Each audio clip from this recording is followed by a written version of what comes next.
কিন্তু আল্লাহ রাব্বুল আলামিন এই জায়গায় যে আমাকে নিয়ে এসেছেন, এর পিছনে সবচেয়ে যেটা বেশি অবদান এবং বড় অবদান, সেটা হলো ইসলামী ছাত্র শিবির।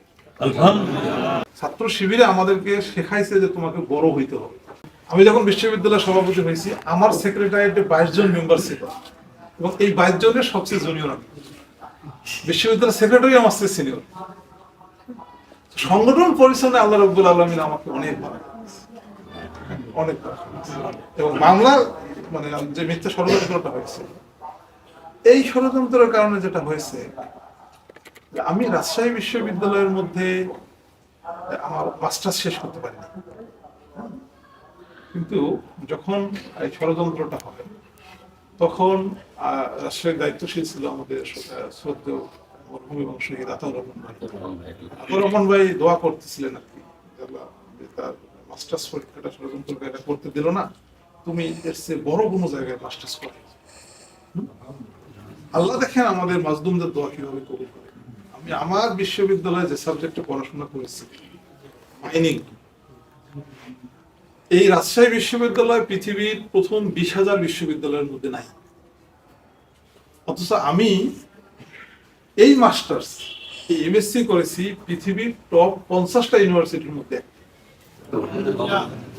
স্টকহোম ইউনিভার্সিটিতে আমি জিওকেমিস্ট্রিতে মাস্টার্স করছি। এই ইউনিভার্সিটি এত বড় ইউনিভার্সিটি যে তার একটা ডিপার্টমেন্ট, ইকোনমিক্স ডিপার্টমেন্ট, 8 জন ডক্টর ইউনুসের মতো নোবেল লরিয়েট প্রফেসর। একটা ডিপার্টমেন্টে 8 জন নোবেল পুরস্কার পাওয়ার অর্থনীতি আছে।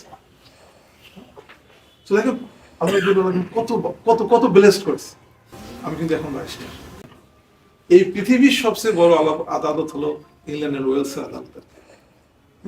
সেই আদালতে আমি প্র্যাকটিস করি। তাদের সামনে যখন কথা বলি, তখন আমার উল্লেখ করে স্মৃতি মনে হয়। আমি এমনও না যে এমএস স্কুলের মতো উল্লেখ করে সবচেয়ে ভালো স্কুলে পড়াশোনা করছি, তা কিন্তু না। আমি 7 তারকা মাদ্রাসা পড়াশোনা করছি। আমি সিম্পলি একটা মাদ্রাসায় পড়াশোনা করছি।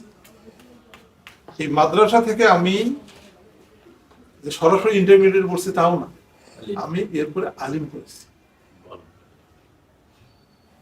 এই যে আমার যে আমি এটা খুব সিনসিয়ারলি ফিল করি, খুব সিনসিয়ারলি মিস করি, যে আমার সে মেধাবী ছাত্র আমাদের সাথে এখানে ওখানে সেখানে সব জায়গায়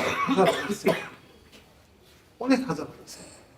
কিন্তু আল্লাহ রাব্বুল আলামিন এই জায়গায় যে আমাকে নিয়ে এসেছেন, এর পিছনে সবচেয়ে যেটা বেশি অবদান এবং বড় অবদান, সেটা হলো ইসলামী ছাত্র শিবির।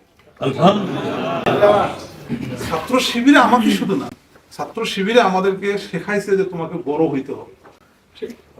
ছাত্র শিবির আমাদেরকে শেখাইছে যে তোমাকে কোচিং করতে হবে, তোমাকে ভর্তি হতে হবে, তোমাকে ভালো করে পড়াশোনা করতে হবে, তোমাকে এইটা করতে হবে, ওইটা করতে হবে। এটা একটা কত বড় নিয়ামত। আপনি একটা শার্ট পরছেন, একজন ভাই মানে দেখে নিয়ে আপনাকে বলতেছে, ভাই আপনার শার্টটা কিন্তু ভালো লাগছে না, আপনার মনে এই কালারের শার্ট পরা উচিত না। সংশোধনের জন্য কত বড় একটা প্রতিষ্ঠান।